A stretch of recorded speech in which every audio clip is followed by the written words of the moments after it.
better, mi gente. Woo!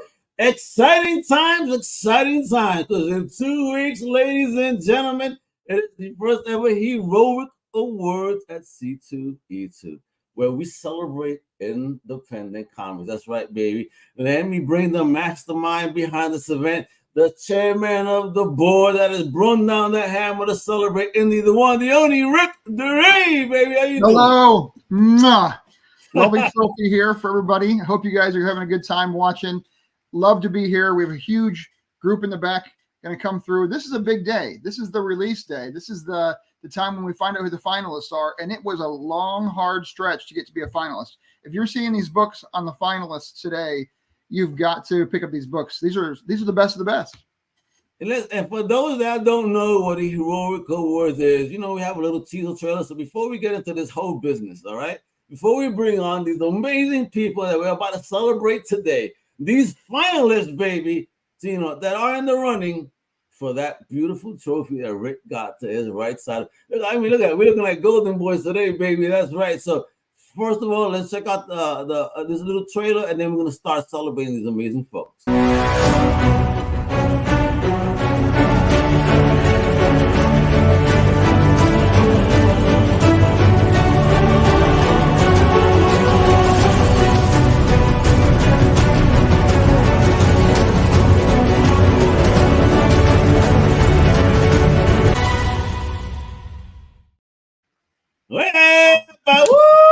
Isn't that exciting? Don't that make you feel heroic for real? Again, we're celebrating the bosses in this industry right now that are just kicking ass.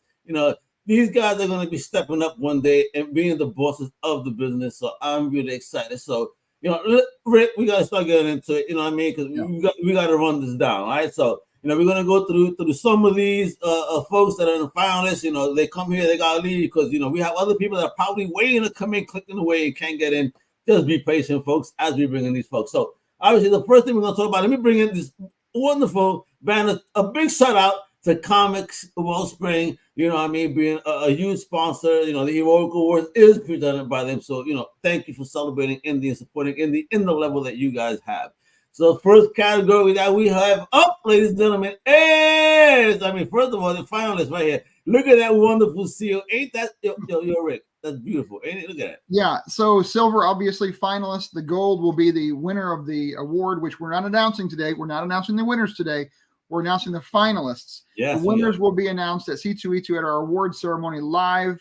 We're going to be streaming on half a dozen different podcasts and channels and vidcasts. But you got to be in the audience. If you're at C2E2 in 2 weeks on Saturday night, last Saturday of April, you got to come to our ceremony. 300 people strong. It's going to be packed, full. It's going to be a really good time. I think Al's buying everybody drinks afterwards, something like that we talked about. I think something. A big shout out to OSI Global, which is partaking in that, for sponsoring that event. We're going to have a good time for sure. So all you guys that are winning and ladies, come on through. But let's talk about it. It is that time, baby. And the first category on deck, baby, is best color finalist. And I know in the backstage, let me bring the big homie that in 2 of these categories from Scout Comics, Andrea Lorenzo Molinare. Homie. How you feel being nominated, 2 of your books, best color finalists for the first ever Heroic Awards. And you're on mute. This is a good entrance. This is a good beginning. Yeah, you're on mute, Andrea.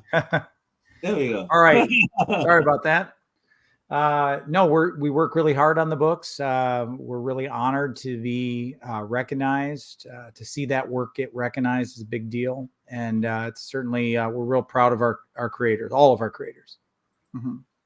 Yeah, you guys have books from all over the world, right? Tell us about eJunkie and tell us about Travelers just real fast. Give you a minute for each.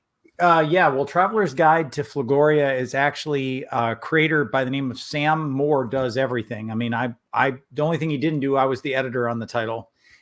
He's from Christchurch, New Zealand. Tremendous talent. As I said, does everything. Line art, the story, colors, letters. and that's an amazing book. Then the other one, E-Junkie, Kyle Fainrich is a first-time artist who's taking care of pencils, inks, and colors for that title. That's a kind of a sci-fi Blade Runner meets Total Recall kind of vibe to it. And that's a very stylized art form. Both of those works, both Traveler's Guide to Flagoria and E-Junkie are very unique art styles. You know, E-Junkie got a lot of comments by the judges. They were really impressed with it. To be honest, I didn't know how any of the books were going to go that were submitted. There were 220 or so nominees to all the awards. You never know how it's going to land, but we had 100 judges go through, and they have a set rubric, and the rubric gives them 3 different numbers, 5 points, 5 points for each one. They add them together, ends up being 15 points total, and that's the score. And these 6 books got the highest out of all the nominees for colors. Out of those 15 points, these 6 books got the highest scores. And we're going to reveal the scores, not now, not until after the awards, and probably more personally with the creators and the judges' comments as well, because we want to help everyone become better. That's part of what this is helping us realize what are the standards for quality in indie, and also how to improve ourselves and all come up together. That sounds good to me. Always looking to improve. Yeah, of course. You guys are kicking ass in the industry, doing your thing. So, you know, again, that's that book right there. Best colors, finalists, folks. You guys gotta check this out. So, you know, we're gonna be moving on along, folks. All right, to the next category. So, which is going to be all right. Let's move it on up over here. All right. And then again, we have folks in the background. That's all right. They gotta come back and we come back. You know, so we got the best letterer. Technical, all right. So we got Alfred Comics Blowtorch, Alfred Praise, Scout Comics, Keepers of the Cosmos. Andrea's here.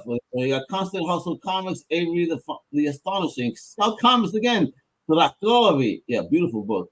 Silver Line Comics, Obsolete, and Henri Compin Comics Warline.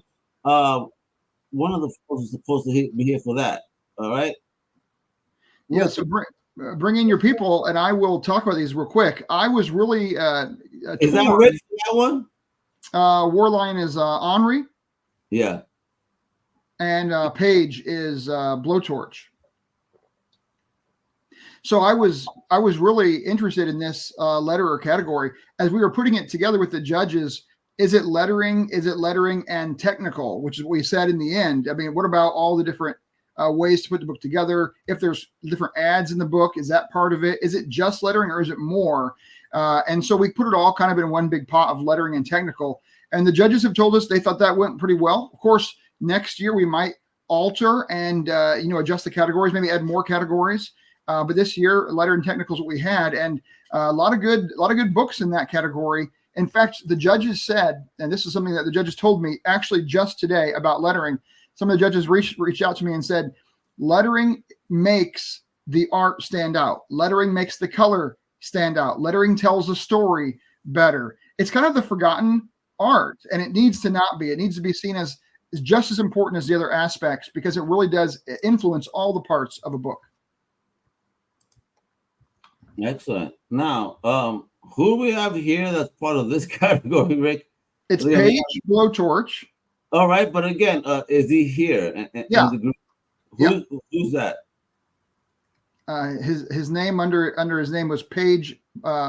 Alfred Page is his name. Yeah, I don't see him here. I'm saying on the bottom to bring him in. Wait, he's not here then. All right, bet. Okay. Yeah, Andrea. I mean, Henri was not going to be here. He was sending someone over. If you guys are here, please. Let's come back to this category then when we have more people on. Exactly. Yeah, I need to know who's here. So, Blowtorch Bad. Yeah, there we go. So that's right here. Look at him. He got you with page 1. I need your name. There you go. But wonderful. He's also nominated in the book. Tell us a bit about your book as well, then, brother. Hey, how y'all doing? Thank y'all so much for the nomination. Yeah, Blowtorch Bad Road is I gotta give that credit to Sade Temefonte, who's the letterer on that comic book. She is an incredible talent. I mean, she just really knows how to take the pages and give it an expression that it needs. I'm grateful to have her on the titles. She did issues 1 and 2 of Blowtorch Bad Road, and some new titles that we're coming out with this year. And yeah, she's incredible. I mean, she really gives the pages a look of his own. So talk about your journey as an independent creator and building a team, because again, this is not big too. They're not just giving you people to work with. I mean, in this journey, we have to build our community, and our village, if you will. What were your steps, if you will, to build your village and getting this book, out there? I was lucky enough to meet her at a convention. She actually, funny enough, her husband walked up to me, and I was selling one of my other comic books, and he looked through it. He said, "Oh, my wife could do better than this." I was like, "Who's your wife?" Introduced me to her, and from that part, she's been part of my team. She's on her 4th, 5th project with me right now, and yeah, it's a pleasure working with her. I mean, she really makes a difference in the comic book pages, and again, this award is shared with her, and I'm very happy to have her nominated in this category. Yeah, and you guys, your book, your team, as well as War Lion, were both high up there on the People's Choice too. You had a big following there for a long time. How far did you guys make it? I got knocked out the last minute by Ninja Bimbos. I love that name. My gosh. That's how it goes. Ninja Bimbos are going to win sometimes. That's true. Yeah. I got knocked out. I was running neck and neck with Henri on War Lion, and then I finally at the last round, Ninja Bimbos took me out. All right, brother. Well, you know what? Thank you for joining us on this one, because we're gonna have to keep it moving. Let's see on the next one. Yeah, Andrea, hang out, because once again, you're here. Because Andrea, for Best Letterer with Scout Comics, is Keeper of the Cosmos, and then in the next category, my God, Scout seems to be killing it. They're doing something. I don't know what it is, but my brother, Page One Comics, check them out. Thank you for coming through. And congratulations on the nomination. Let's see what pops off. All right. Yeah. All right. So Andrea, hang out, because the next one. Oh my God, we're talking about the best line art, baby. So let me bring in who we got over here. Hold on, let me get. So we have Wiseacre. Wait a minute. We have Christian Douglas. Yep. We have Andrea got to stay here, and that's an Alfred Page. We have an Alfred Page here. Frederick Littles. There we go. Boom, Frederick Littles. Yeah. So I was interested in this award a lot, because line artists, some people just call it interior art. And I don't think that's the right way to say it. There's cover art and interior. No, the line artist, this tells a story. If the lines don't tell the story isn't told. Tell us about what you thought about this award and why you think maybe your book was chosen, Christian. Hi. Well, thanks. First of all, thanks for guys for organizing this and being part of this. We're very happy to be in it. And I think that why we got nominated, I think the book is a beautiful book. I don't know if you guys see it. Probably you not see it because I have the green screen. So we have 13 stories. You have people from My Little Pony, people from Vertigo, people from Boom, stuff like that. Several studios. So really good, strong artists. And it was a very eclectic selection. We have the same thing, cyberpunk and science fiction. And I think that we have a minimum of quality guaranteed.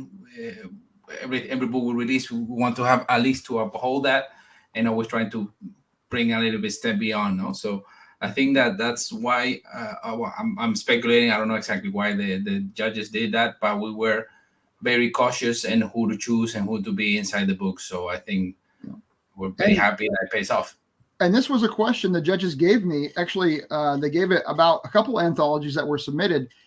because anthologies often have different artists. You're right, on the interior, and the judges' direction that we organize as a team of H.E.R.O.I.C Awards. We said judge as an average across all the art, all the lines, all the colors. If you're doing best color, judge as an average, because you can't just pick one or the other. It's the book submission is the book submission, and for you guys to be in the finals for best line art and have all those artists represented from the anthology, that's a high statement about your team, at the full team. That's pretty good. Thank you. Where are you guys from? Where are you guys published from? Well, we're based in Dublin. We're based in Ireland, but the artists are from all over the place. We have a couple of people from Japan, several from the States, and several from Europe too, from Ireland, from Spain too. So all over the place, really. Yeah. So we it's a worldwide group for sure. It's something like 25 different artists there, between writers, inkers, colorists, and letterers. So it's as I mentioned before, very eclectic group of individuals for sure. And Fred, Wiseacre, tell us about Magnus. Yeah, Magnus, first and foremost, I'm just humbled to be here in this space with my fellow creators. Truly humble for this being a part of it as a finalist. Magnus was my masterpiece in a way. And it was a story that came to light because I was battling depression at the time when I lost my mom to cancer. And so I came up with this story, and I wanted to find an artist that could really translate the vision that I put out there for hopefully the audience, everything to read. And I found Bruno Abdias out of Brazil. He's an amazing talent. He had a love for X-Men. I loved X-Men as well. This story pretty much was taking, African mythology, pretty much painting the Orishas in a light that no one has never seen before. And so his artwork was very, very good. So every page that came through, I was really, really impressed. I knew we had something special, and I knew we had a hit on our hands. And that's what Magnus is. Magnus is something special that I think people would definitely enjoy. Great story. I have a question for you as well as for Andrea.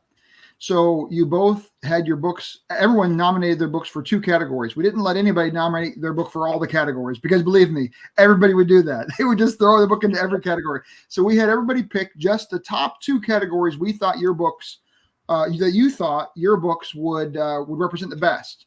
And you chose best story, or which one did you choose for this one?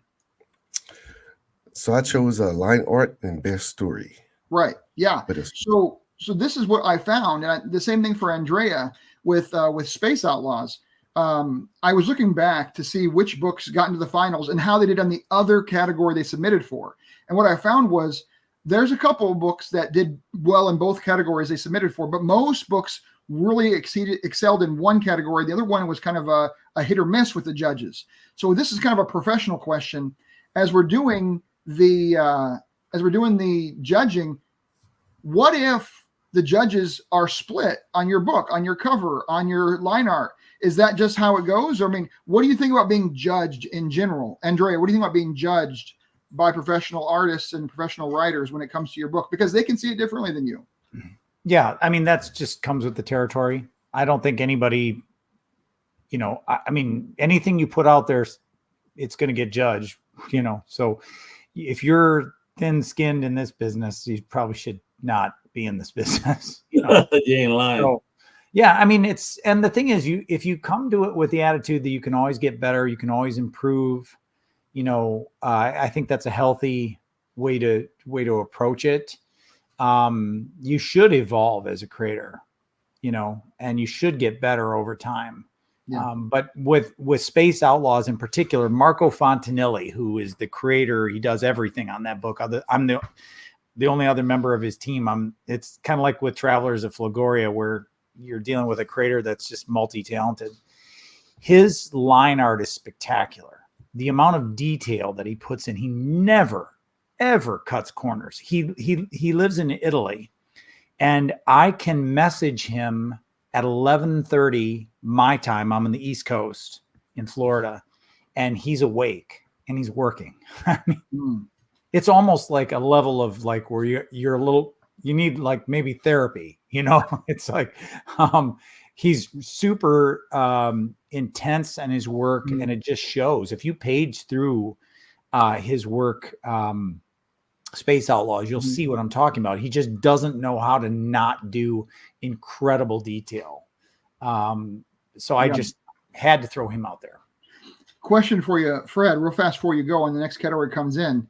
What do you feel like should the Heroic Awards and should the judges give the negative or constructive criticism to the publishers? Do the publishers want to hear what the 100+ judges are saying about their books so they can improve? Yes, I definitely think it's needed. As a publisher, as a creator and everything, I'm very in-depth on constructive feedback. It doesn't matter if it's positive or negative. Constructive feedback is needed because it makes us better at creators. When you're competing against the likes of the big two and everything, we have a measuring stick. We have one first impression, and it has to be a lasting impression. And so feedback from everyone is definitely welcome within this space. I think that's, from any standpoint, that's what really makes us better as creators. By listening, taking that feedback, honing everything, and making it our own. Love it. There we go. I mean, my man is dropping that knowledge, baby. We're fine. That's right, folks. We got to keep moving along because, again, we have these categories. We have people weighing. All right, so let's get into that next category, right? This is the best lineup. Now we're getting, oh, my God, into the best cover art. So I'm going to remove those that are not part of this one, all right? So let's get it going. So hold on. There we go. Technology. Best cover finalists. So who we got over here? We have, let me bring in Rick Offenberger, right? We have Thierry, right? Do we have Thierry in the building? Where he at? There we go. Thierry. And then over here, I got to remove my man, Fred. Right? Who else we removing here? You're removing Andrea, and you're removing Unpop Tails, Punctroid. There we go, folks. Right now we're looking good, right? We're looking sexy here, are we? Yeah, I wanna start this category if I can. 2 from Concrete Comics. Now, Concrete isn't here today, which is for this video. Okay, that's fine, but just wanted to call them out. Some publishers did get a couple books into the finals, and sometimes in different categories. But in best cover, whoever they have doing their covers is winning, because they had a third book actually that was submitted that was almost in the finals as well for best cover. They're doing something right over there for best cover. But I want to hear from Rick as well. What do you got with your book, Rick? Tell us about Sergeant Flag. You had a couple of books. Yeah, Sergeant. This is Sergeant Flag, and Stephanie Renee did the cover for us here. And I don't know if you can see this online. We'll post something up there that you can see it. In all the little shards of broken glass, he has different little reflections too. I mean, the detail is just crazy, and it's a lot of fun. G-Man Comics is a shared universe where all the superheroes are G-Men. They work for the federal government, so they're caped agents. And so a lot of the books cross over. Sergeant Flag was a book that branched out from one of our main titles as people were excited about it. And Stephanie came along. Stephanie Renee did the cover, and he did an amazing job. He captured all the energy and all the flamboyance and tremendous amount of detail. And we couldn't be happier. And it's such an honor to be nominated. You work day and night on this stuff because you just keep rolling from Kickstarter to Kickstarter, getting your stuff out. It's nice that someone actually appreciates what you're doing, and it's nice to be recognized. So I thank you for including us, and it's an honor to be nominated. Well, we look forward to having that finalist seal on the book, on the reprint. Absolutely. That'll be great. Absolutely. And Terry. Hey, wait, Rick, before we go move forward, we got to see this. I know Arlene, he's an independent creator. He goes, I wish I would have made it in time to submit to this section. Expect some heavy competition next year. So, people are already seeing, the value in what Heroic Awards is bringing to the independent comic business, and he is gearing up for war. So, fellas, get ready. Well, we're coming back for him. We're not going to rest on our laurels after the first nomination. We'll be back again next year. Love it. You know, about that being next year, we're a brand new organization, not that old here. People didn't know about us. There's a way we have to go through time to get known. So we had over 200 nominees this year. We're going to have, I'm going to bet we're going to break 400 next year. What do you think, Al? Oh man, it's more than that. Because people again, you're going to crack 1,000 easy. I mean, just the fact that no one, but you know, people are going to put the logos on their books. They're going to promote, and people will say, well, you know, what is the Heroic Awards? I mean, it's spread on its own. It'll be at the convention. It'll be in the catalog. People who didn't hear about it will see it at the convention. There's no way you don't crack 1,000. Well, I appreciate that support. We're trying very hard, and just so again for the audience to know some of the rules, and I'm putting rules in each category, trying to in this video so you guys can get what's going on.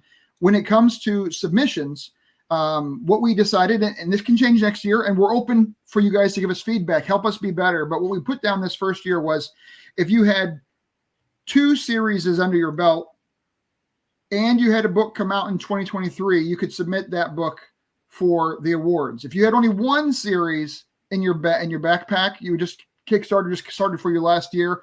Well, you could be in the People's Choice, but we really didn't want to have the judges go through your book for your very, very first attempt. And let's be honest, sometimes those are a learning experience, like we heard earlier be said. So if you have 2 series, you were able to submit 1 book. If you have 3 series, you could submit 2 books. If you had 10 series in your past, you could submit 3 books as long as they all came out in 2023.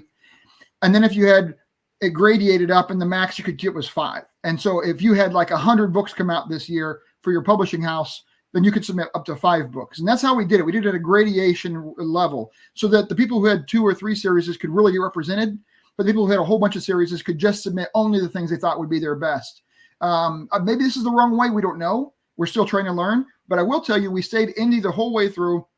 Any publisher who has more than 1% of the comic market, they just can't submit. We had a DC comic submit, and I didn't tell anybody till just now. Maybe I shouldn't have said anything, but we didn't. We trying to submit. Look at this, trying to get in. We didn't accept it. We didn't accept it. We didn't judge it. We didn't. I just let it go. I wasn't going to be a negative about it. I just didn't respond because it's not DC's game. And I'm a fan of Jeff Johns or whatever. It's not their game. This is for indie comics and indie creators, and we need to honor our indie brothers who need their voices heard. And we create some amazing stories that need to be told. And so that's how we do it. That's how some publishers got 1 or 2 or 3 submissions. Tell us, Terry, tell us where you're from and tell us about your book. Yeah. I did the Orb was the second creation we did in 23, right? It was born during confinement. It really all started up with a kind of a very funny discussion between me and my 10-year-old son. He's been born and bred with Marvel comics all over the place. Mm-hmm. So he said, I want to create my own story. And so we brainstormed for a whole evening creating that specific story. And then from there on, it's very awkward because someone from the Philippines just rang me on Facebook because I posted some visuals. And the guy, he was part of the Filipino industry, in the comics industry in the 80s. And then he lost his job. And then the guy pops up and says, yeah, I would love to give my line art to that story. And that's how it all started, really. We are now close to number 4. It has been translated in French, English, published also now going to Spain. So I think quite of a success story. I'm so honored to be in this category. When I'm looking at all the covers and the talents here, I really do feel humble. And it's an amazing story to be part of your endeavor. I really appreciate it. Thanks for that. Well, you did also really, really well in the People's Choice Award too. So a lot of the books that we're talking about today didn't just do well by the judges, but the people loved the books too, and that's really important. Yeah, we ended up in the 4 last ones, and then we're kicked out by a fellow nominee, which is the place to be, right? At some moment in time, we even were in competition with our second book. So that was totally a bit of fun. But at the end, then can only be one. And congratulations to the finalists, by the way. But we are very pleased and quite a huge following in France, I must say. This is your first attempt, but the indie industry in France is huge, and quite some amazing traction on your work, guys. So congratulations for that as well. Thank you for saying that. That's wonderful here, because again, we love our European, creators out there doing the business. I'm slowly becoming a fan of French comics too, because I'm seeing what y'all doing. I'm like, as I'm finding it through Cinebook, it's like, okay, you guys are, geez, man, what have I been missing? Americans have been hiding this from me. Yeah, come and visit. We'll show you everything we've got. Oh, don't you worry, I will, and hopefully I don't eat that much, But thank you guys, because we're gonna start moving to the next category, folks. All right, so let me see. Over here in the next category will be next best story, baby. So all right, so let me move the guys over here. Yo, Rick and Derek, thank you so much for hanging out and talking a bit about your book. Your screen. Cheers, appreciate it. Yep. All right, Rick, we're moving on along over here. Yep. This is best story. Now this is going to be every category up to now had 6 finalists.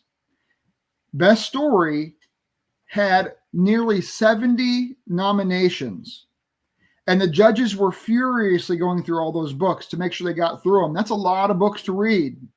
We had teams working together to get through them all. We really tried to get through all the books and make sure we give good reviews and good judging on all 70 of these nominees for best story, but I didn't feel like it was right to limit the books to just 6 in the last biggest section. I thought 10 was better.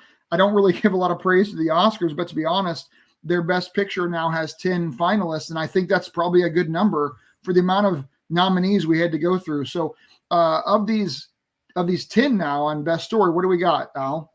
So on the best story, we got, Packins presents Titan Mouse of Might with Gary Shipman, which happens to be in the building, baby, today. Thank you for joining us. We got Benelli Books, it's on with Lee Newman. I believe I saw Lee, right? There goes Lee Newman in the building, too.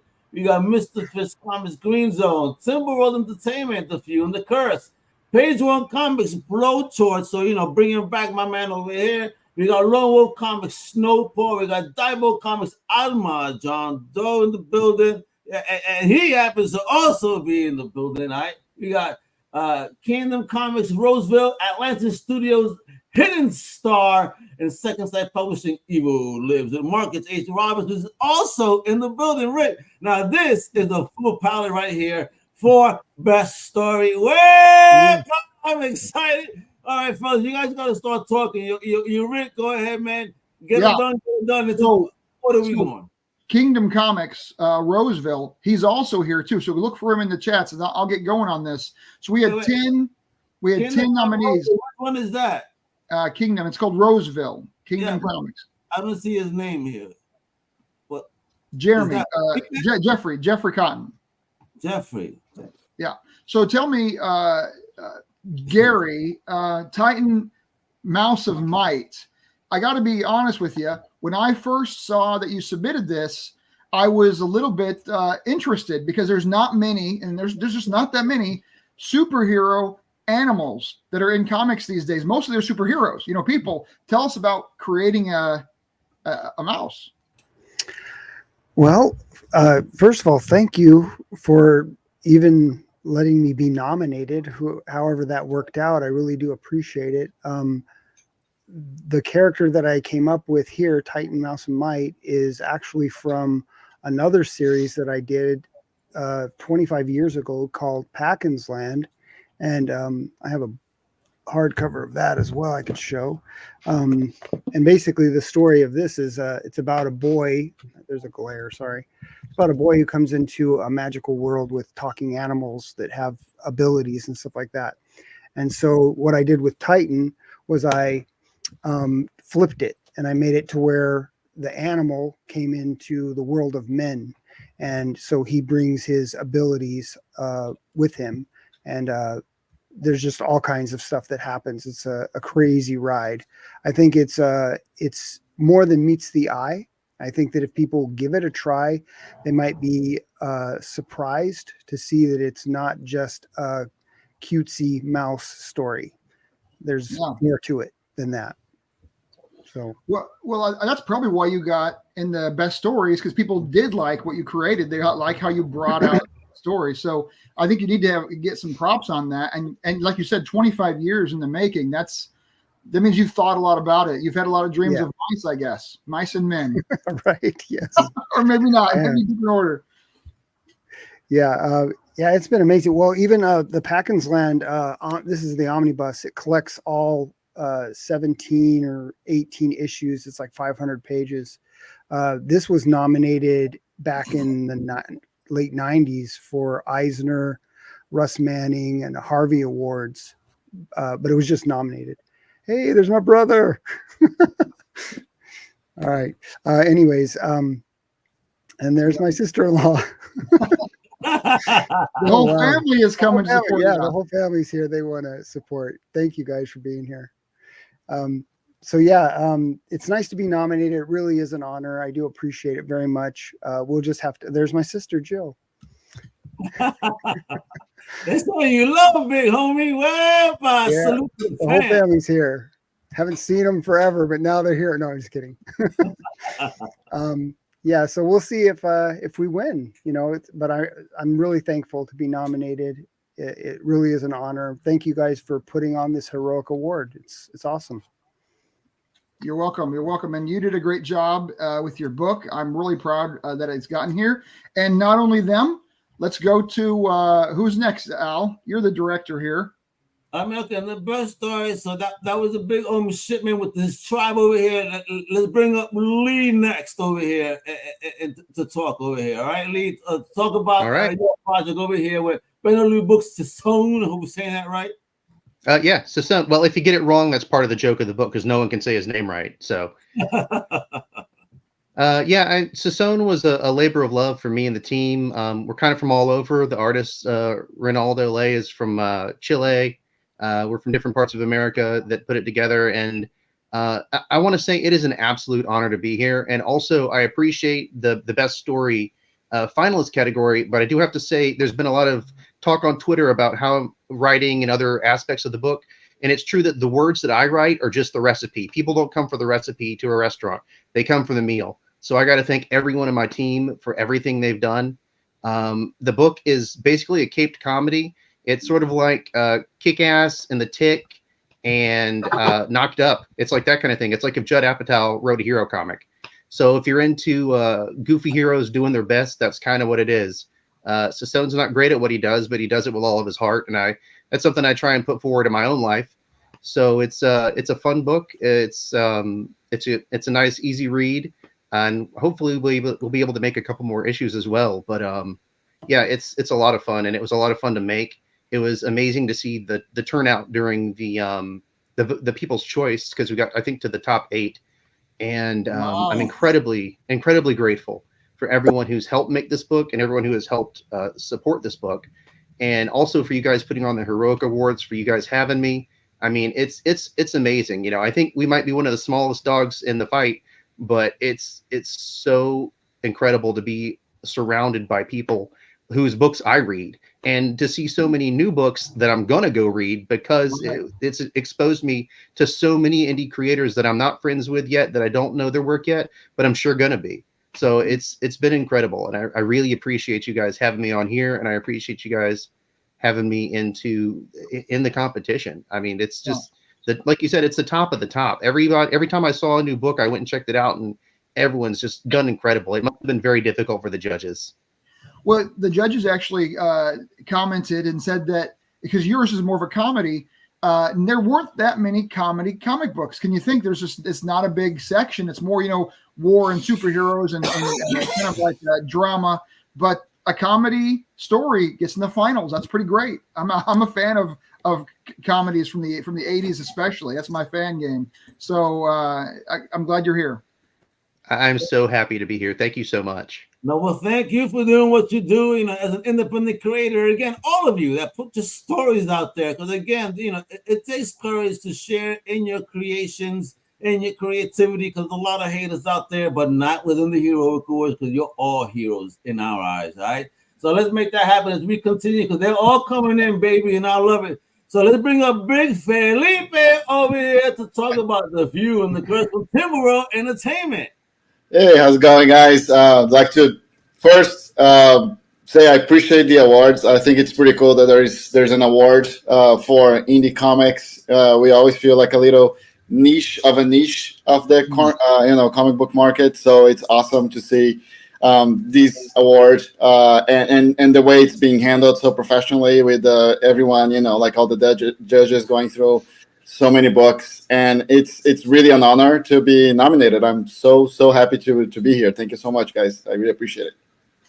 Well, yeah, but you have how many books here? You have one in the best story, but you had, and we didn't have you on for this, you had two in the best line art. The same book here, The Few and the Cursed, and then One-Eyed Jack. And before I let you go off of this, I know we're on the story, but can you just talk about One-Eyed Jack with best line art, since we didn't have you in here earlier? Sure. Yeah. So it's awesome to see that two of my closest collaborators and best friends, actually, they're going up against each other in the same category. Fabiano for The Curse and Brown for One-Eyed Jack. And One-Eyed Jack, it's just one of those projects that it just had to be made. It's about the mass shooting that took place in Las Vegas, where it just went unexplained. Like, this guy just went up to the hotel room and opened fire. It was tragedy. And Anthony Zeiker, he's Las Vegas born and raised. He's the creator of CSI, and he felt he needed to get his version of the story out there, and that's what One-Eyed Jack is. And he approached me. I'm the publisher on the book. I'm adapting his original scriptment, if you will. He didn't have a script, but he had a treatment. And I brought in Brown, which is a longtime collaborator. And by the way, all of us were from Brazil. Brown, Fabiano, myself. And so it's a big win for Brazil, to be in the H.E.R.O.I.C Awards in two different categories. So there's a lot of talent here in Brazil. Mm-hmm. And it's just amazing to see, the Brazilian flag shining on. So that's One-Eyed Jack for you guys. It's a terrific project, and it's a difficult project to market because it's dark and it's about a real life tragedy.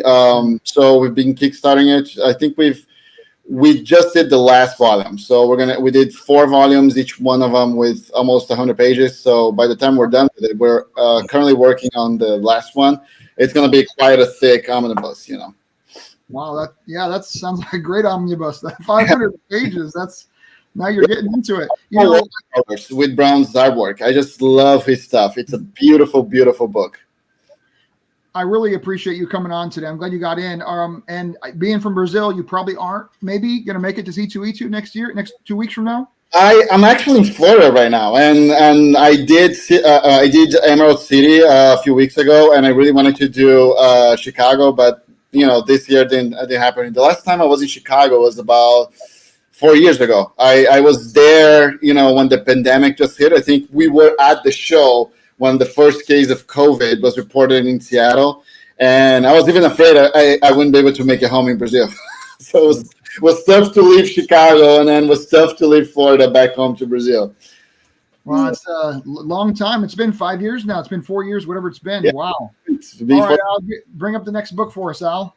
Yeah. Next one, we got the big homie, again, now in his second category from Page One Comics, Blowtorch, baby. Again, another nomination, big homie. How that feel? And incredible, man. I take a lot of pride in this one. I deliberately wanted to do a crime thriller style comic book with my partner Alex DeGrocci, and when I did the idea, he took my plot lines down, and it came out fantastic. And I can't be more proud to be in the category than this one, because this one I really went deliberately out to do a crime thriller, something different than what my current titles was doing, which was espionage action. Yeah. Yeah, you got 2 categories with this book. I'm not sure. Did you submit 2 books or just the one book? No, just this one book, because this is what came out in 2024. Yeah, I mean, if you'd submitted 2 or 3 books, if you had the option, you would have taken the whole awards. Your book is top on all of it. People's Choice and the story and you're winning. You can't stop winning. That's it. Yeah, that's what it is. I appreciate it. I mean, like I said, my team worked hard on it. And I have a fantastic team for this comic book, from artwork to everybody that's part of it. And you know, like I said, if we could put in more categories, we would have. But very happy with the outcome and being nominated. And yeah, this means the world to me and my team, to me and Alex DeGrocci, my partner, writing partner. Love it, brother. And there we go. You keep working hard. Let's see what happens. Are you going to be making an appearance for us live at C2E2, or are you going to be, hanging out virtually? What's popping? I won't be there, but a representative of mine will be there. One of my people will be there, and Dorothy Jean, and yeah. So I'll be there in spirit. Awesome. Let's make that happen, baby. Again, let's keep it rolling. Because my best story, everybody popped off. Divo Comics is in the building right now. Let's talk about that again. In there for best story. So what's up? Welcome and congrats on that nomination. Man, looking at space here. Is that a CD collection I'm seeing? What's going on here? Yeah, that's a CD collection on the side there. I have a few CDs. Just a few. Yeah, that's not even all of them either. There's another room with more of them. Wow. But yeah. But I want to thank all the judges that did vote for us. It's an honor to be, part of this group. Alma is the tagline for Alma is "What if Buffy was a 72-year-old grandmother?" So that attracts some attention because almost everybody knows who Buffy is, even if they haven't watched it. Buffy's become such an iconic character that they know who she is. Alma is named after my mom. My mom passed away last year, and a lot of my mom is part of Buffy. I mean, not part of Alma. She's got into the book, a lot of the characteristics and a lot of the character behind it was created, with my mom in mind. So it's a really personal book for me. And Hernan Gonzalez is the artist on it, and I think he did an amazing job. Yeah, your cover, I mean, the Angry Grandma cover just looks great. I really loved that. And when I saw that you did so well in the judging, I'm like, I have got to read this book. And you guys who are watching, you guys might think, okay, Rick got submitted through H.E.R.O.I.C Awards, 220 nominations. I already swore to myself, I'm not going to read these books without paying for them. So as soon as the H.E.R.O.I.C Awards is over, I'm deleting the whole cache and I'm going to go and I'm going to buy the ones that I want to buy. I felt like that was fair. So I looked at Alma and I'm like, I'm going to get that book. I'm going to buy that. I'm going to enjoy learning about this story about that grandma. I mean, we had a story about mice. We had a story about grandmas. I don't know what's next.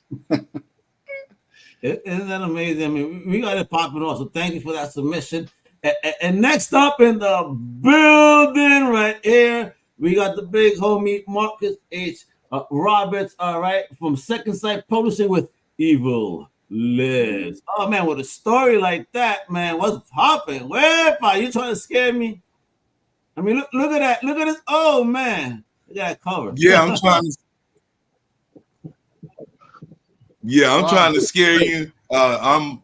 We are beyond humbled to be amongst such great talent in the independent comic community.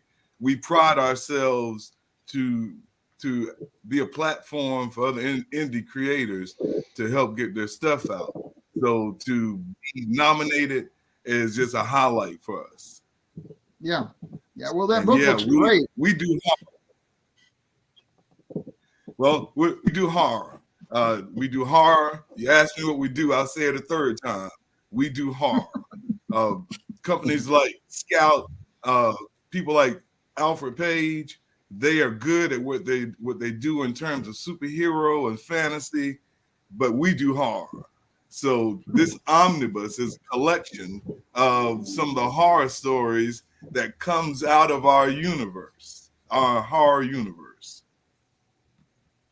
Wow, it looks scary. I mean, it looks like something you want to buy. The cover is beautiful with the hand there. I mean, whatever, it just looks gripping. The pun. It's 282 pages, and then it's a black and white book. So not only am I one of the writers in the book, I also am the collection editor. So I wanted to put together something that was an old school feel, and having come up with stuff like Warren Comics and Charlton Comics with their titles, we wanted to give this book that same kind of feel. Well, it's good to hear that you said it's black and white, and this is a good sign. The judges were judging on the category they were judging, so they were judging your book on story. They weren't judging on color because it was black and white. They're judging on story, and we still have a finalist in story that has a black and white book. So anybody out there who's listening, these judges were really particular. They weren't being biased. They weren't being, oh, that's the publisher I like. They weren't being, oh, well, I'm a line artist, and so it has to be my way. They were trying to follow this rubric we had, this tight rubric and award numbers, and then whoever got the highest, that's the one that we could put in the finalists. And a black and white omnibus gets in there, just like a previous omnibus with different line artists that got in there. All the line artists were ranked high. I mean, this is pretty big news. As a listener for the first time, I'm hearing this is an omnibus in black and white. I'm excited that you're in this group. Yeah, you and me both. I'm a black and white fan, baby. So, well, we're glad to be here. And go ahead, but I'm just saying, I'm old school all the way. Make you spend money, so let's go. I'm old school all the way, and like I said, I grew up with the black and white books. So, you know, to just sticking with that, and those are some of the best horror stories that I read. Just sticking with that, knowing it gives you that extra layer of creepiness, we added that in. So again, fellas, I just want to say thank you right here. Some of these guys right here are the best story finalists for the Heroic Awards.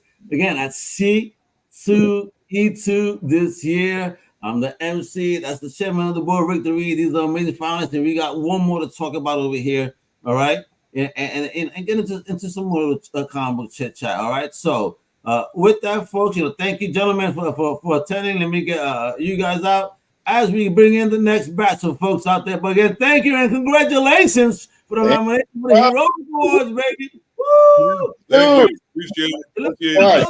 Everybody, spend that money, make it rain. Make it rain. Right? I mean, Rick,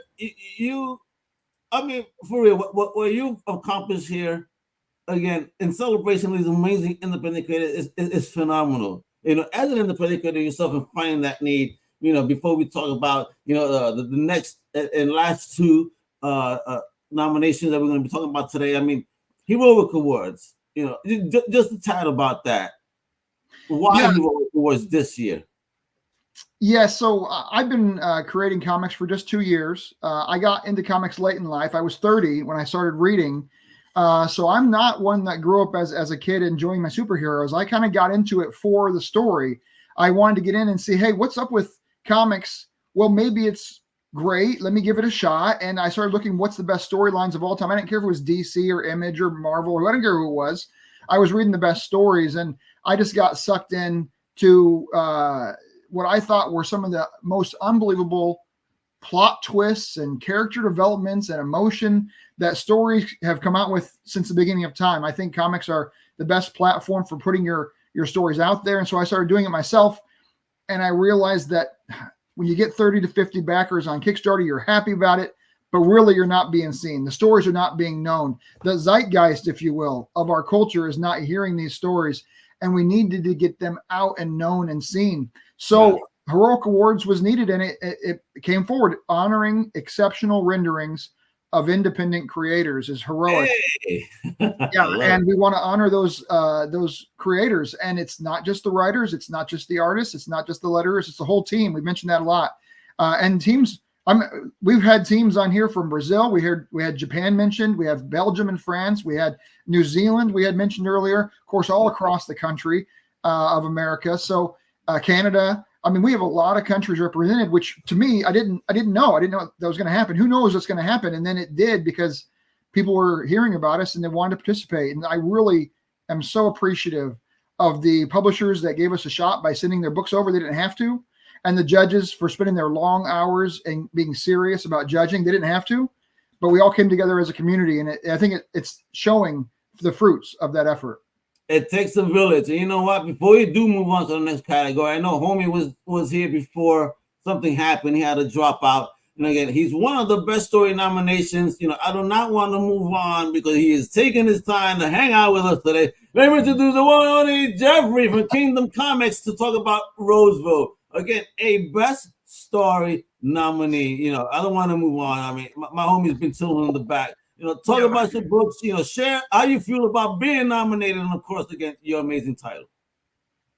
Oh man, it's a huge blessing. Richard, what's up, man? Thanks a lot for everything. And yeah, I'm glad to be here and just to be amongst such talented people. You know, I don't want to sound like a broken record, but everybody's awesome. They're on the same wavelength, and just glad to be here. You know, I followed your work for the last 2 years. You know, you and I have spoken, and when I was seeing your work, I was just blown away. I really liked what you did, and then this is a true story. This is exactly how it happened. You didn't make the finals in the first 2 days of my counting all the judges. Now, remember, there's 100 judges. I'm trying to go through these and input all the info. And I'm like, oh, well, you know, Jeffrey just didn't make it this year. And the very last judge put your book over by hundreds of a percent to be in the best story. It's really, I mean, we don't know what's going to happen until the very end. These judges will submit as they get to me. And when I saw your book cross over, I messaged you. I said, you're in, man. I was really happy for you.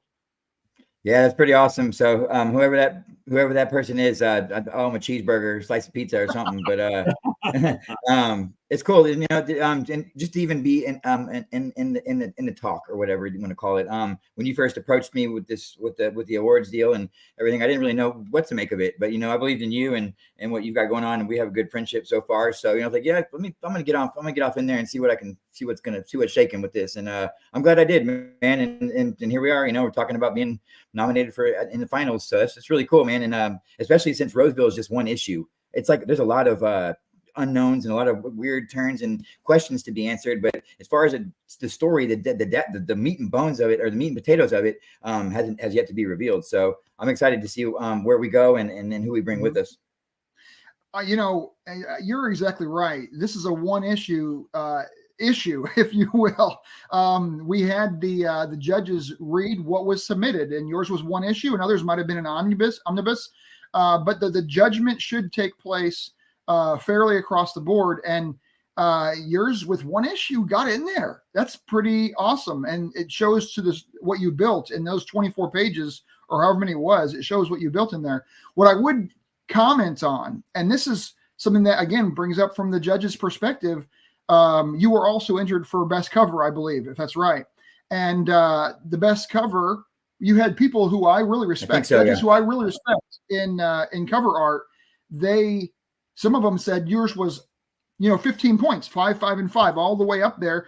And other judges put it down lower, so you didn't make the finalists on best cover. And this spoke to me a little bit because I love your cover. My wife loves your cover, but some judges didn't. And how do you receive that as a publisher when you create something that some people just absolutely love and some people just absolutely just didn't get? What do you think about that? How do you receive that? So with Roseville, Roseville has a lot of visceral art. Aaron Moran, shout out, buddy. He's from the UK. He's very talented artist that I just met on Facebook by way of a mutual friend, and here we are making books together. And his kind of art is going to be that it's going to invoke something in you, one way or the other, for better or worse. And sometimes the art can look hyper real and really wicked, and other times it's a little more subtle and kind of vanilla, if you will, for lack of a better term. And but all comes together to make this, to help me tell this story that I'm trying to tell. This very dark and unforgiving, just suffocating sort of horror, And he's encapsulated everything I'm trying to do, I think, so far. And I'm excited to see what we do for number 2. It's right around the corner. So, you mentioned as far as how to receive and how to respond when with people liking your stuff and people not liking your stuff. And I would just encourage anybody that's out here trying to do this or anything that when you're making art or creating something and giving it out to the world, to be ready for people that aren't going to like it. Not everybody's going to like it. There's billions of people out here, And so you got to try to focus in on the people that do like your stuff and show and interact with them and engage with them and let them know that you appreciate that they like your stuff and build your base with those people, because the people that are hating on you or that don't care for it, not necessarily hating on you, but if they don't care for it, that's okay. Everybody's entitled to their own opinion, and you just got to let them people be where they're at and go find more people that like your stuff. That's how you get big, Absolutely. Well, Jeffrey, thank you for joining us today. congrats on the nomination. We're going to be moving on to the next, Sarah. And thank you, brother. Hope to see you at C2E. So are you coming down? Man, not this year, but next year I very well may be. I'm excited, and that's the whole idea. That just sounds awesome. So it caught me by a little by surprise right now as far as the timing and stuff. So next year, though, for sure. Well, you know what? Let's see what happens. Maybe we'll put you on the big screen if you're a winner. Let's see. Wepa! All right. Well, thanks for hanging out with us today. Now, Ray, we're going to be moving on along to the last two. All right. The next one up is yes, folks. Yes, folks. The next one is right there. I'm going to show you right now. Kaboom! Publisher of the Year finalist. You know, we got Mr. Fish Comics. We got Scout Comics. We have Atlantis Studios, Timberwolf Entertainment, and Concrete Comics. And repping Scout Comics, all right, today, I don't believe any of the other publishers are here. And if you are, just salute that in the private chat, por favor. But we have Andrea Lorenzo Molina right there talking about, Scout Comics. He sounds so gangster. I love it, brother. Talk about your being, again, a Publisher of the Year finalist in this wonderful world of independent comics through the Heroic Awards. Well, as we've heard from a lot of the creators, there's a tremendous amount of work that goes into all of these books, and a lot of love and a lot of sacrifice. I don't think that gets said or recognized enough, just how much people bleed out for these books. As a creator myself, you're putting out a lot more money than you're getting back. So you're doing this really as a labor of love. You have a story that you feel inside you that you want to get out. And, that's what it's really about, is that kind of commitment to sacrifice whatever it takes to get it out there. And so, at Scout, we really appreciate our creators. We appreciate trying to get these stories out there. It's always a challenge. So you had something like, I think it was 200 books get published in 2023, something like that.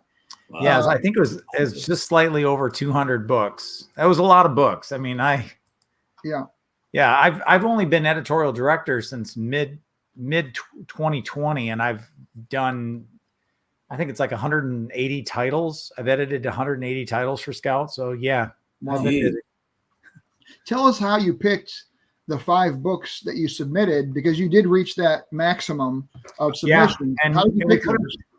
It was one of those times where I felt really bad, actually, because there were a number of other titles.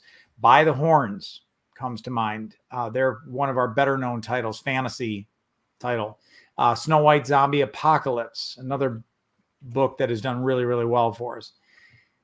But I just felt like, I wanted to give some of these lesser known titles a little bit of love as well. Try to get them a little bit of moment in the sun. Yeah. There's so many talented people, and you mentioned it earlier, very international. One of the greatest blessings I have working with Scout is the opportunity to work with so many international creators. Like in the 5 books that we brought here, one's from Italy, one's from Edmonton, Canada, one's from New Zealand, as we discussed, and 2 American books. I mean, that's very indicative of the kind of the international quality. We joke at Scout that the sun never sets on the Scout Empire. It's stealing it, of course, from the British Empire. Right, of course. Yeah. And also on the Best Publisher finalists, we had Mr. Fish Comics. A crazy scenario about Mr. Fish. Never met the guy, right? But I want him to be at C2E2. And he says, well, I have a local con down here in Georgia I'm going to. But I really like that I was nominated for a couple awards. I got a finalist, and he did. He got a finalist for Best Story with Green Zone, and he got a finalist for The Mighty Caw on Best Colors.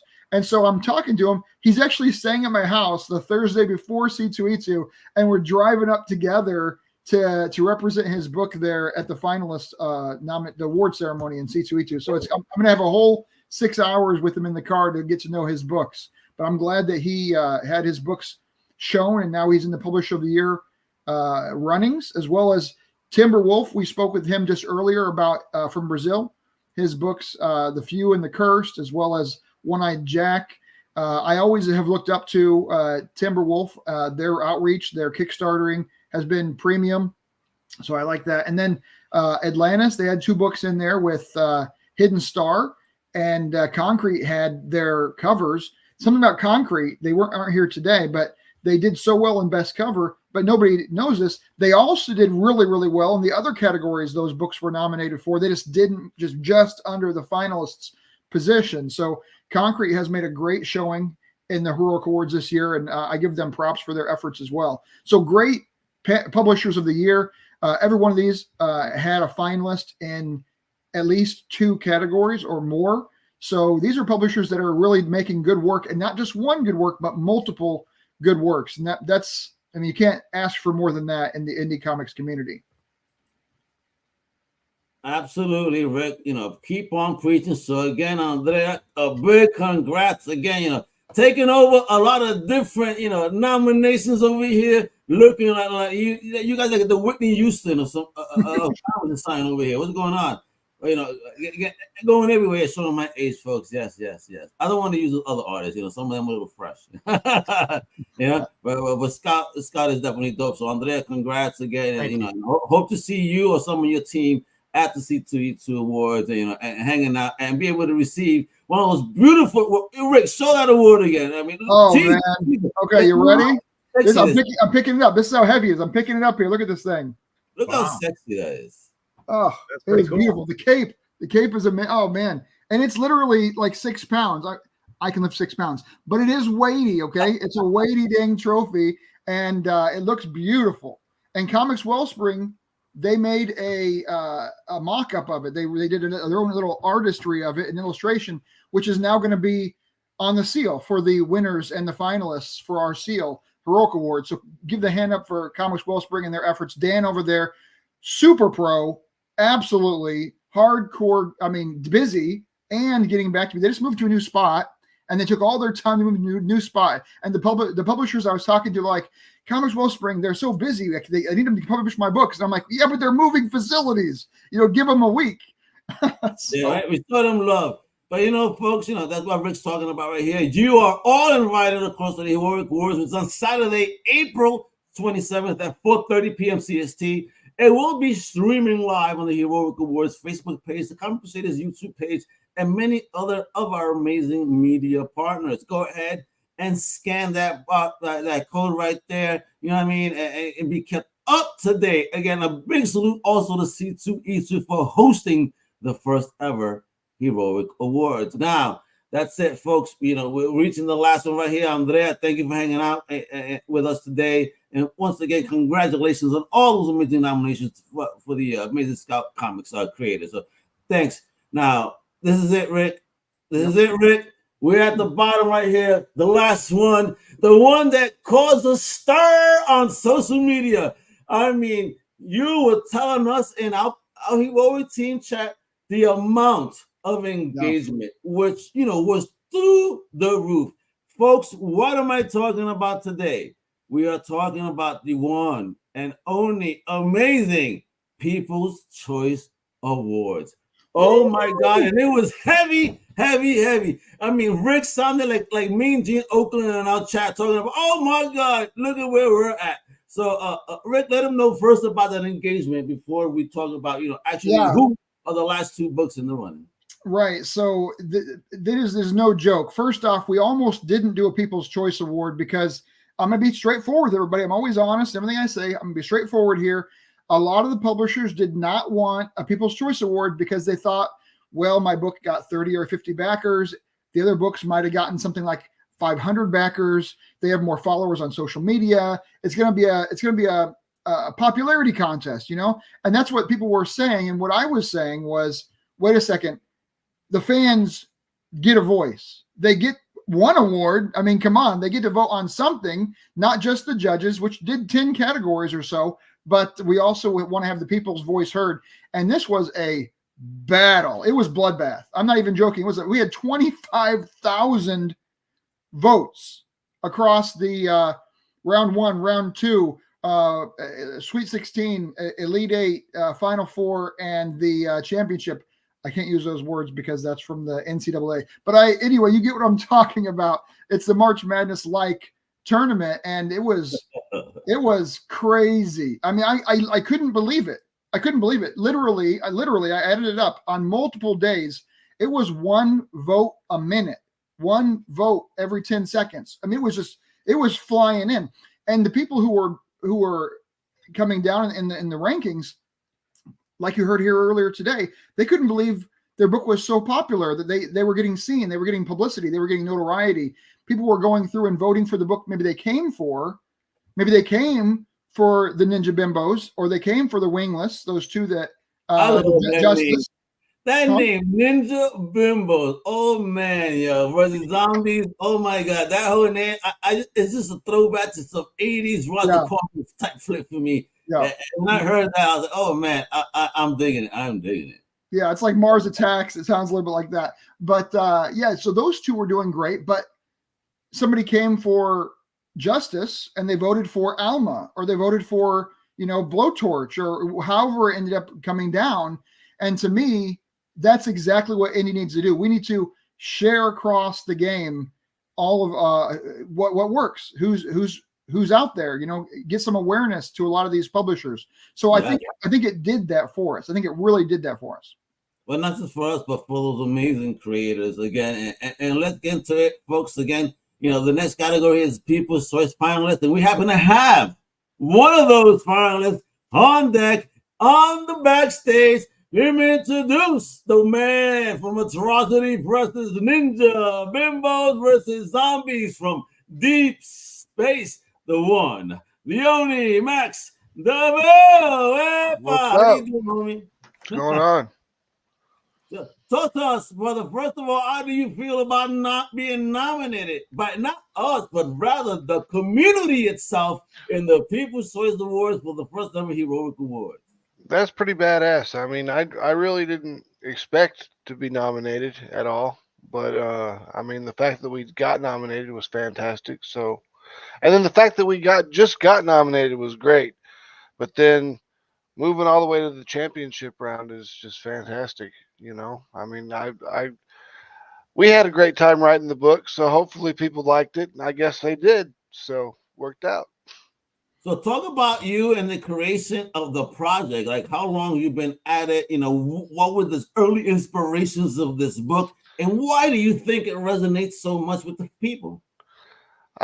We were sitting around just kind of getting messed up, and we were coming up with the I love it. the most B-movie title we could come up with. And the one I came up with was Ninja Bimbos versus Zombies from Deep Space. And then I talked to my business partner, Johnny, and I was like, hey, what do you think about Ninja Bimbos versus Zombies from Deep Space? And he's like, are you serious? I'm like, yeah. And he's like, let's do it. So, I mean, it's our love letter to like trauma movies. I mean, it's a funny book, but it's also serious, and there's consequences, Yeah. There's consequences to being space bimbos, I guess. I love it. People's Choice is a real fun award, and we had something like 64 books in there in round one. So I guess let the best comic win, I guess is how we say this. And that's just how it goes. The votes are what the votes are. And really proud of you guys for your efforts in getting the word out. Also, Justice, which is not here, from Wingless Comics. I mean, they are in the running. It's between you and them, and we will reveal who is the winner in 2 weeks. Oh my gosh. Sweet. And Rick, we're talking about that reveal, right? That wonderful reveal in 2 weeks. And you know what? This is the wonderful winner seal. Just an example. Oh my God. Isn't that gorgeous? Yeah.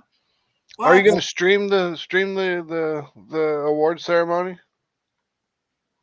Yes. So you know that we will be streaming it. It will be on the Heroic Awards Facebook page. It will be on the Comic Crusaders World YouTube page. And it will also be on several of our media partners, particular channels, which we'll be sharing as it comes up. Now, I know somebody's here late to the game right now. It's all good. He is late to the game. But I want everybody to get their chance to talk. But before we do that again, folks, please, stay tuned. That's that code right there. Right now, you have a chance to snap it on your phone. This is the Heroic Awards presented by Comics Wellspring on Saturday, April 27th. Room S for Sam, number 403. All right, 4:30 p.m. CST. All right, so my big old Milby, a big old congrats to you for sure. Again, people's choice, that's important. When people are digging something, I can't wait to see what else you come up with. Hopefully, we get to see you at C2E2. Will you be there at all? What's popping? No, we won't. We were gonna go this year, but we didn't get in time, so we just kind of decided to skip it. Yeah. So they're a full con. I mean, they're busy. Yeah. No, really, all that. You have a fan. You have a fan in the Madness Comic Network. You go to Tri-City Presence more than just one, than this one too. Go check them out. So showing you some love. A big salute to Madness as well. It supports independent comic books. Thank you for tuning in. And let me bring in the big homie. So thank you, homie, for hanging out with us and talking about Max. That's Max DeVille, folks. Right? Stay tuned and keep it going with that. All right. Thank you so much. So let me just go back a little bit, Rick, because again, you said we might revisit something. So we have from the best literary technical, all right, this is Henri Penn's Comics Warline. We have his homie in the building. He himself is a comic book legend in the house, and there happens to be the one and only Big Chuck in the building. What's going on? Legend. Woo! Thank you, guys. What's going on? Yeah, we're just partying here. We're at the last category, but you're here representing War Lion, right? Yes, I am. I love a good party, and I'm so sorry. I was working, and then I got a message from Henri, and he said, because I think he's at Cleveland Fan Expo or whatever right now. Henri, and so listen, Henri reminds me of Andre the Giant because I've never seen that man sit down at a convention. He just stands up at his corner and never sits down. He is a machine. I've tabled with him a couple times, and that guy can sell like nobody. Yes. Nuts. He always sells out, and he has his sword, and he's slicing through all of his empty boxes at the end of the cons. He's going to be at C2E2. He's going to come with us out to the after party. He's going to have a great time with Al and us in our toga afterwards. It's going to be great.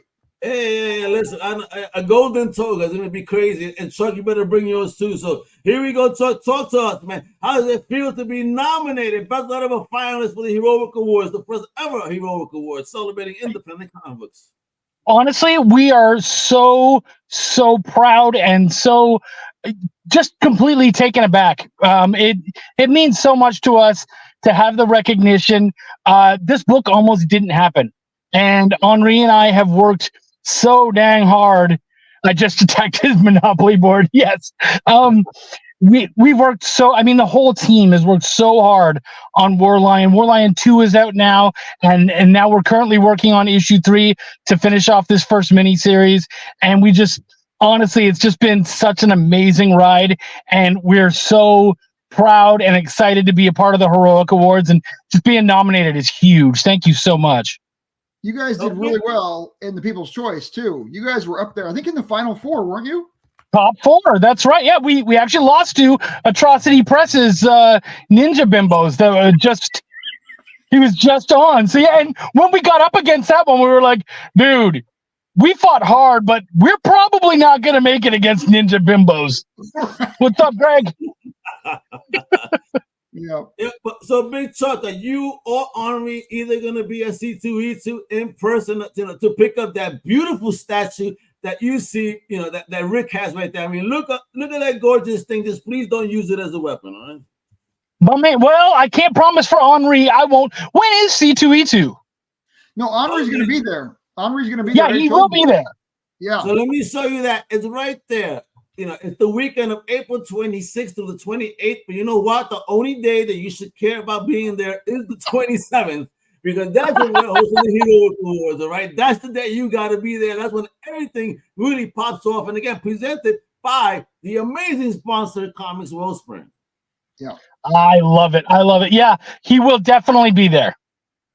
Yeah, and we're gonna have a blast. I really am happy with his book. I spoke to him when he was first writing it, and he did his Kickstarter, and I spoke to him about it, and he said, we were sitting around, and we said we got to write a book, I guess. And what do you think, lion? What about a war lion? I mean, that's what he told me. Is that how it was? So by the time he got to me, he already had the general idea, but actually what happened was it was during the pandemic. He came to me and he said, he said, honestly, I want to do this, but it's really like, there's a lot of personal stuff that I touch on in it that really connects home. And he's like, I don't know if I can do it or not. And I said, well, look, before, you cut a check or anything like that, why don't you just talk to me, pitch the book, and let's see what happens. And so he was talking about it, and he was telling me everything that he was going through.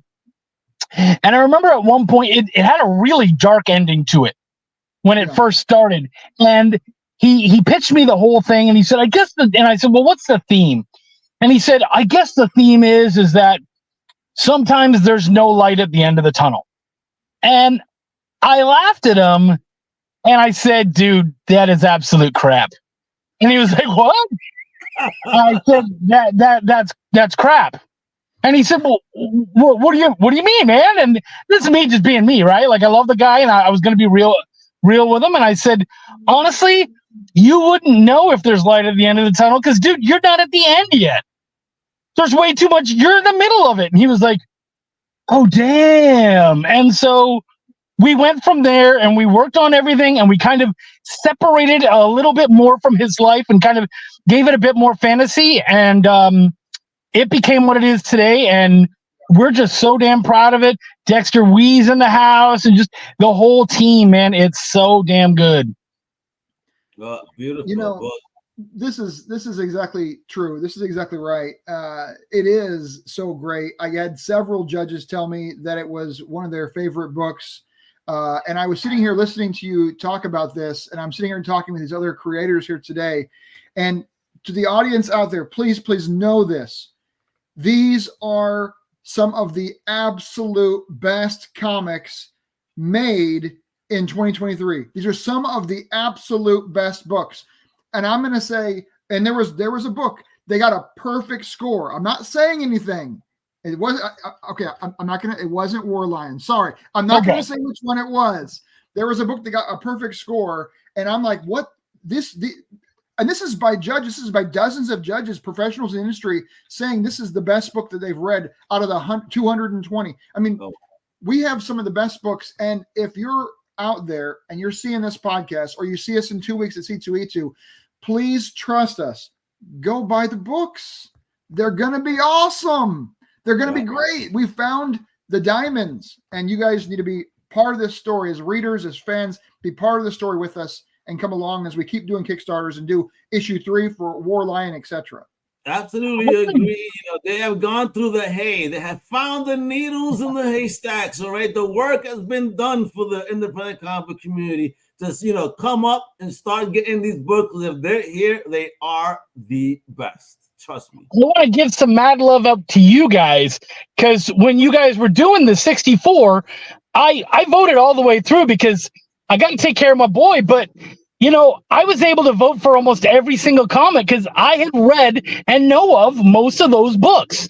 And so it was, seriously, I just kept seeing more and more books. I'm like, oh, I know what that's like. I know what that one is. And there's so much goodness in there, guys. No matter what you read, something in that list is going to hit you, because they're just, guys, you guys brought so much heat to that list. It really was. Getting it down to 4 had to have been insane. So yeah, man, congrats. Thank you so much to you guys, because that was a well curated list. Getting it down to 4. That's why he has Rick now has a patch of white on his beard. It was brown before that. If I were to say, I would say if you got into the Elite 8, if you were in the last 8, it was a toss up. I mean, those books are, like you said, there's so many great ones. And anybody who's listening to this, anybody who can read these books, who can read Avery, who wasn't here today, or Puppet Theater. that Publicity Theater Comics, who did IRA. IRA was nominated for 2 categories.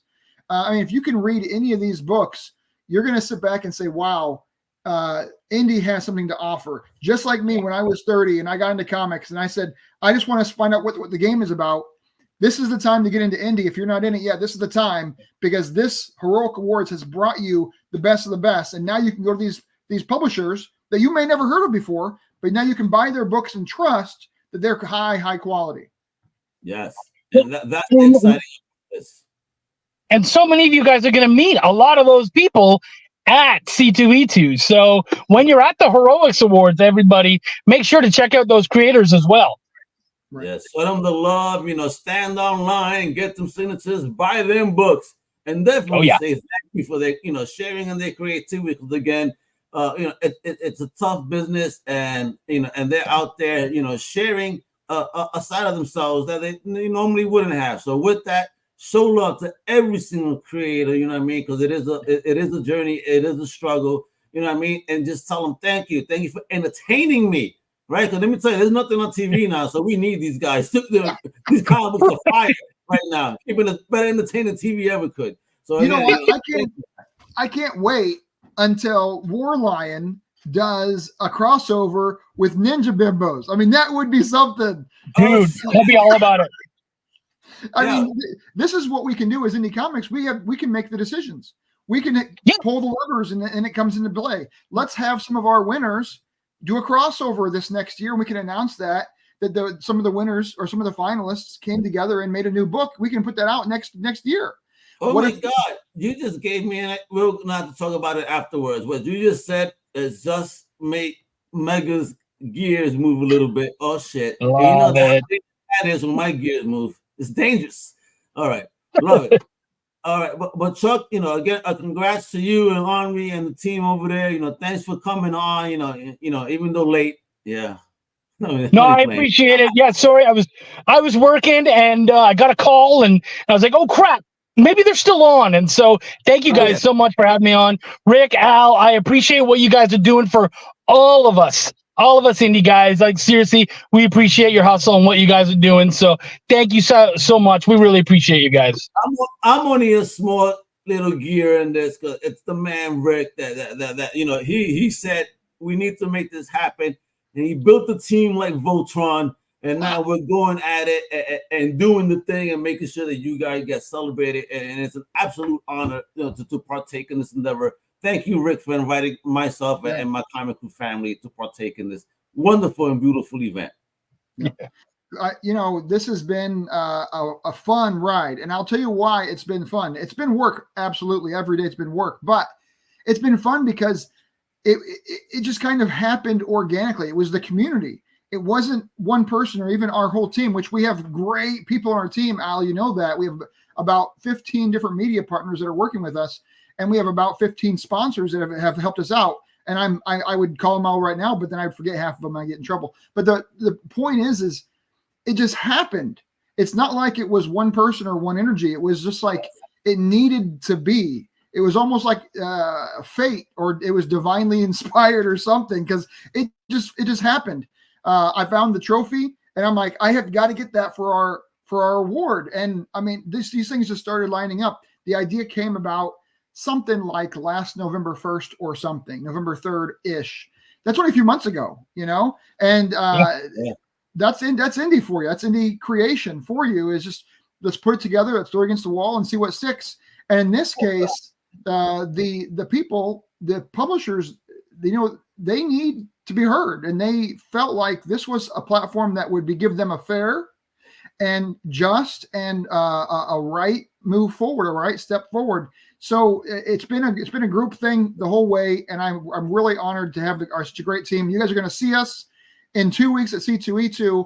Our whole team's going to be there. We're probably going to have a dozen people who are working with us at least, or 15 people there at the facility helping us run our show. So really honored that C2E2 took a gamble on us.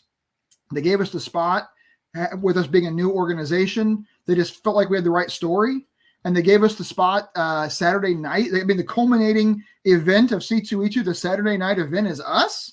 And we're brand new. that Reed Pop, who runs that show, they really had faith in us, and I give them props for that. They were seeing the future of where we were going, even just in a few months. And it's going to be a lively show. 300-person auditorium is what I'm told. I haven't seen the room yet. Obviously, we're going to get there and set it up, and it's going to be live. It's going to be big. You're going to see Al change clothes 4 or 5 times. We have to get him a screen to go behind. We're gonna have some gift boxes. Our gift boxes are amazing. We have plushies and we have comics and we have amazing sponsors on H.E.R.O.I.C Press. Diamond. We have Z Mad Cave. Yeah, bro. I mean, we have a lot of amazing sponsors in that sponsor. It's like Global. We sponsor the after party again for the creators. Have a drink afterwards. To shake those nerves off as you get that heavy, statue. You know what I mean? Let me go through our sponsors' names. I don't want to forget them. So these are the ones that we have on. I'll start at the bottom of the list. Why not? Random, right? Diamond Select Toys, Onishi Press, Mad Cave Studios, Loud Mind Studios, Comics Wellspring, Global Comics, OSI Global, Godhood Comics, Wiseacre, Frazetta Girls, and Z2 Comics, Gemini, and BCW Supplies, and Antarctic Press. Something about Antarctic that I was really honored to be part of is this is just an option. If publishers want this is an option. Antarctic promised us that any winner of a category would get through all the red tape, all the bureaucracy, and go straight to the COO of Antarctic and work on a deal to get national distribution for their book. It's a distribution option, and if the independent publisher wants to take advantage of it, Heroic Awards is trying to bring you partners in the indie community to help you get your book seen. And so this could be in the fall. We could have a whole rack at your local comic shop of Heroic winners. That sounds exciting to me. Yeah, absolutely does. That's huge. And with that, I want to show this off one more time because I know Chuck missed it because he was working. Let me show off this wonderful little teaser. Because folks, you got to go. If you're not there, you got to stay tuned. Comic Crusaders World on YouTube. And of course, the Heroic Facebook page to see this. Check this out.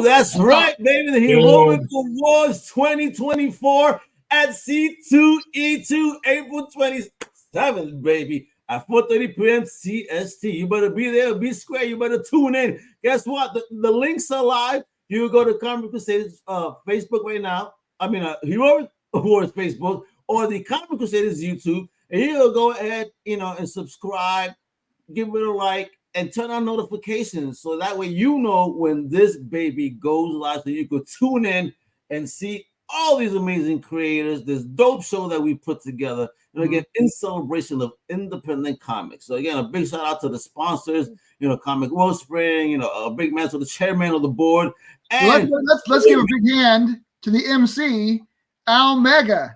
All right, we have not spoken about Al yet. I'm going to say something as somebody who's kind of new, only 2 years in the comic industry, somebody who's newer. I reached out to Al. I reached out to 4 other podcasts. I'm telling you, I reached out to other people, and Al says yes. And I said, well, this is what we're doing. He goes, yes. And I said, but this is how it's going to be. He goes, I'm in. And so you have been from the beginning, seen the vision here. You were very easy to work with, easy to jump on board, brainstorming back and forth, setting up weekly meetings, corralling, being the MC. I mean, you've been a great voice, a great face, a great image for the awards, and you have huge reputation in the industry for good reason. I appreciate having you on team, and we're going to be working together for years in the future, continuing to do the Heroic Awards and reaching out to the indie people. You deserve to have a round of applause. Because you have done very well in our team and getting the word out. So thank you for being such a willing leader of what we're doing here. Well, again, I think this is what it takes. It takes a village to create something special. You know, and I'm always going to be willing to be part of a village, especially when we're doing something positive. And again, because again, comic books have always been a big part of my life. I may not be a creator, but you know, reading comics when I was a kid would take me out of spaces because I didn't have the greatest childhood, So being able to escape via comics to these other worlds is why I'm in gratitude to all these creators, for taking me outside of the zone that maybe I hated at that very moment to someplace wondrous. You know what I mean? So, being able to help creators, and celebrate them and see what the future holds, I am more than honored to be part of this ride. And again, thank you and the Heroic Awards team for having me. And again, Chuck, thanks for hanging out. I kept you here because you might as well. Why not? But look at you in the car. So you better not be driving. You better be keeping safe. No. And with that, folks, again, the award show is going to be April 27th. We would love to have you guys, be there, see us, holler, salute right there. Go ahead and scan that code, and be kept up to date, okay? Follow the Heroic Awards Facebook page, Instagram. Follow us on Comic Crusaders. Rick is killing it on the socials there, so you'll be able to check out all the books too on the Heroic Awards page. So check it out, all right? So I appreciate you. Thank you again. Stay tuned for what will be the greatest award show ever seen for comic books, mi gente. With that, I'm Al Mega, and with Rick Duree and the amazing Chuck B. Hasta la próxima, mi gente. Woo!